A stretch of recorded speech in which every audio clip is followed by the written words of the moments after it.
So a while back, I had told you guys that when I was at MSNBC, I had given an interview to Alternate, I believe, and I talked about how I was going to beat Fox News. NBC's PR department called me in and said, Cenk, don't do that. And I said, okay, why? Because it's going to be embarrassing if I don't. Yeah. No. They said, we're worried about you because Fox News investigates the other hosts from other channels and executives, by the way. And they have this thing called a black room. Now, to be honest, I don't remember if they called it a black room in that particular meeting, but they alluded to it. They even explained where it was in the building. And part of the reason they knew is because a woman had just come over from Fox News and now was working at NBC, and she knew about it. Well, it turns out it is called a black room. Gabriel Sherman, in more great reporting at New York Magazine, tells you all about it. He explains that in the beginning, he quotes a Fox executive as saying, nobody asked questions about it because, quote, it was the culture, you didn't ask questions, and Roger wouldn't entertain questions. So now that Ailes is gone, they've lifted the rock and they're seeing all the different worms and bugs that was hiding beneath it. Now, he paid off a lot of the sexual harassment claims out of this discretionary budget that he was using. But once they started looking at that budget, they're like, wait a minute, what are all these other things in the budget? Well, that's an interesting story about the black room. So Ailes was also able to use portions of the Fox budget to hire consultants, political operatives, and private detectives who reported only to him, according to a senior Fox source. Now, they go through some of the names. Let me give you one of them. They say one of the consultants, Bert Sullivan, ran negative PR campaigns against Ailes' personal and political enemies out of Fox News headquarters, a source said. Again, this is Sherman with excellent sources throughout this coverage of Roger Ailes and Fox News. They go on to explain, according to one highly placed source, Sullivan worked out of what Fox insiders called, quote, the black room, an operation Ailes established around 2011 to conduct PR and surveillance campaigns against people he targeted both inside and outside the company. Now, that's exactly what I'm being told by someone who just came over from Fox News. Hey, they have these operations that they run against people that they view to be competitors. That was the year 2011 when I was at MSNBC. So, and there they are again. And at the time, I didn't know they were running it against people inside the company as well. So that's a new revelation even for me. So they explained the black room was located on the 14th floor of the News Corp building at 1211 Avenue of the Americas, a quiet part of the office that housed Fox News Latino and some marketing and promotions employees. So they put this operation there. Let me now tell you about some of the people involved in the operation. Fox employees Ken LaCourte and Jim Pinkerton, they even have Pinkertons here, veteran political operatives who worked with Ailes since the 1980s, also worked with Sullivan, the source said, adding that Ailes' personal lawyer and Fox contributor Peter Johnson Jr. advised the team.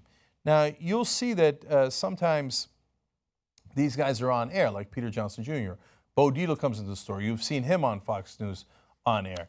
Part of the reward is financial. Perhaps part of the reward is, hey, if you play ball, and this is the same pattern that he did with his sexual harassment. If you play ball, you get to be on air, you get to have good money, you get to have some degree of fame. If you don't play ball, you're removed. So, of course, Peter Johnson Jr. vigorously denies all of this. But look, understand a lot of the leaks are coming from the investigation itself. Now that News Corp, which is the owner of Fox News, is doing this investigation, well, they've uncovered all this stuff, and they still have some back and forth with Roger Ailes. These leaks are probably coordinated and very unlikely to be false. It's not some malcontent. It's not a former employee who's disgruntled. No, it appears to be the organization itself saying, oh, it wasn't us. Look at all this stuff we're uncovering that Ailes did and that we're trying to clean out now. Already 5 employees that were working for Ailes personally but were shown as working for Fox News have been removed. They've been taken out of the building, presumably fired. Okay? So now, let's tell you about who they were targeting in these campaigns. We don't know all the names yet, but we do know some. Targets of the campaigns included journalists John Cook and Hamilton Nolan, who have aggressively covered Ailes for Gawker. According to one source, private detectives followed Cook around his Brooklyn neighborhood and Fox operatives prepared a report on him with information they intend to leak to blogs. According to the source, one proposed line of attack claimed that Cook, whose wife, Slate News director Alison Benedict, is Jewish, was anti-Semitic. Now, I hate that they have to even mention that his wife is Jewish, because the charge of anti-Semitism there is completely made up out of whole cloth. And it's actually a fairly common charge that they use to smear people. But they're trying to explain to you here, no, he's not, this is a smear, he's not actually anti-Semitic. The two most common smears you'll see is that one plus some sort of sex charge. So, if they can get him on sex. Now, this is, yes, oftentimes projection from people. Remember, Roger Ailes worked in the deeply anti-Semitic Richard Nixon campaign, and he was their communications guy. So, I mean, I don't know Roger Ailes' whole history, and I don't want to get into all that. I'm just telling you that there's oftentimes with Republicans and conservatives projection on the issue of sex. The guy's doing massive sexual harassment of dozens of women now that we find out, but oftentimes the smear will be related to that against their opponents. So, now more on who they targeted. Fox operatives also targeted Joan Lindsley, the former editor of Ailes' local newspaper, the Putnam County News and Recorder. In April 2011, Lindsley had a falling out with Ailes and quit the paper along with two co-workers. Ailes assigned private investigators to follow Lindsley and Putnam County. Around Putnam County. There's a whole heap of details about that story, but you can actually find that in a video we did years ago about that story, because that was already uncovered. And what I was saying at the time is, a guy who does this with a newspaper that he runs, like in a local area of New York, he's not going to do it at Fox News? Of course he's doing it at Fox News.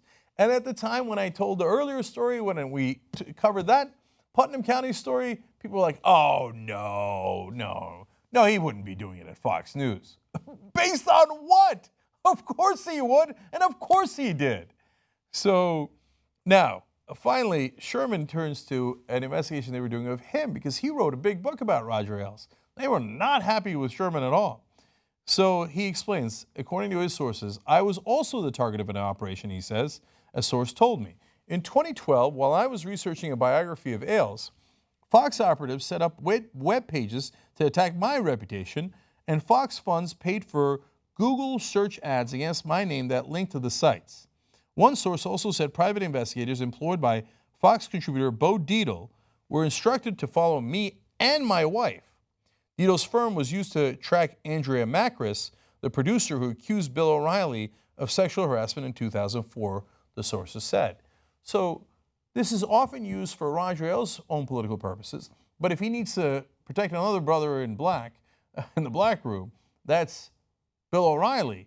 He's also getting sued for sexual harassment. Roger Ailes knows what he's been doing for decades, so he thinks, I want to cover up for Bill, partly because I like Bill and he's one of my boys, but also because I've covered up for my own sexual harassment. If he gets uncovered and I throw him under a bus, what if he throws me under a bus and everybody finds out what I've been doing? Bo Dietl, get on it.